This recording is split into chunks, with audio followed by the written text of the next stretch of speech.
जय श्री श्याम दोस्तों। आज इस पावन कथा में हम आपको सुनाने जा रहे हैं खाटू श्याम बाबा के एक ऐसे चमत्कार की कहानी जिसे सुनकर आपके रोंगटे खड़े हो जाएंगे और बाबा पर आपका विश्वास और भी गहरा हो जाएगा। कहा जाता है जो हारा है वही श्याम का प्यारा है। तो आइए कथा का आरंभ करते हैं। राजस्थान के एक छोटे से गांव में एक साधारण किसान रहता था जिसका नाम रमेश था। रमेश बहुत ही मेहनती, ईमानदार, लेकिन किस्मत ने जैसे उसके मुंह मोड़ लिया था। लगातार कई साल सूखा पड़ा, फसलें नष्ट हो गईं, कर्ज बढ़ता चला गया और घर में बीमार माता पिता और छोटे बच्चे। एक दिन साहूकार ने साफ कह दिया, इस महीने पैसा नहीं दिया तो तुम्हारी जमीन नीलाम कर दी जाएगी। मेरा सोकर रमेश उस रात पूरी तरह टूट चुका था।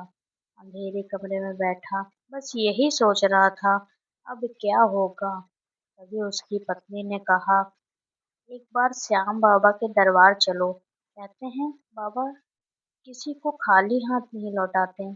रमेश के पास न पैसे थे न सहारा था, बस एक नाम था, बाबा श्याम का। अगली सुबह रमेश पैदल ही खाते के लिए निकल पड़ा, भूखा प्यासा, थका हुआ, लेकिन मन में एक ही भाव, हारे का सहारा, बाबा श्याम हमारा। कई कोस चलने के बाद वह खाटू धाम पहुंचा। मंदिर के बाहर खड़े होकर उसने देखा और उसकी आंखों से आंसू बहने लगे। वह बोला, बाबा अब तेरे सिवा कोई नहीं, अगर तूने भी साथ नहीं दिया तो मेरा जीवन खत्म हो जाएगा। जैसे ही रमेश ने बाबा के दर्शन किए उसे अजीब सी शांति मिली, मानो किसी ने सिर पर हाथ रख दिया हो। उसी रात रमेश ने एक सपना देखा, खाटू श्याम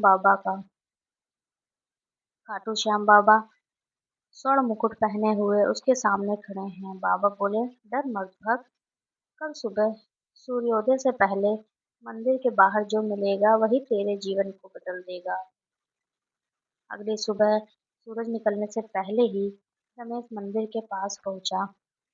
उसे वहां एक थैला पड़ा मिला। थैले में कुछ कागजात और एक पता था। थोड़ी देर में एक व्यक्ति घबराया हुआ आया और बोला, क्या आपको मेरा थैला मिला? रमेश ने बिना कुछ सोचे उसे थैला लौटा दिया। वह व्यक्ति एक बड़ा व्यापारी था। रमेश की ईमानदारी को देखकर वह बहुत ही प्रभावित हुआ और वह रमेश को बोला, कुछ मांगो रमेश। रमेश ने कहा, पैसे नहीं चाहिए, बस काम दे दीजिए। व्यापारी ने न केवल काम दिया बल्कि कुछ ही महीनों में उसे अपना साझेदार भी बना लिया। उसके जीवन में खुशहाली आ गई। धीरे धीरे रमेश ने सारा कर्ज चुका दिया, खेत वापस मिले, माता पिता स्वस्थ हो गए और घर में फिर से खुशहाली आई। हर साल वह खाटू श्याम जाकर बाबा को धन्यवाद देता है और कहता है, यह मेरी मेहनत नहीं, ये श्याम बाबा का चमत्कार है। दोस्तों, यह कथा हमें सिखाती है, सच्ची श्रद्धा कभी व्यर्थ नहीं जाती। जब सब रास्ते बंद हो जाएं, तब बाबा श्याम रास्ता दिखाते हैं। बाबा देर करते हैं लेकिन अंधेर नहीं करते। अगर आपको ये कथा अच्छी लगी हो तो लाइक जरूर करें, श्याम बाबा के भक्तों तक इसे जरूर शेयर करें और ऐसी ही और चमत्कारिक कथाओं के लिए चैनल को सब्सक्राइब करना न भूलें और कमेंट में लिखें, जय श्री श्याम, जय श्री श्याम। बाबा आप सभी पर कृपा बनाए रखें। धन्यवाद।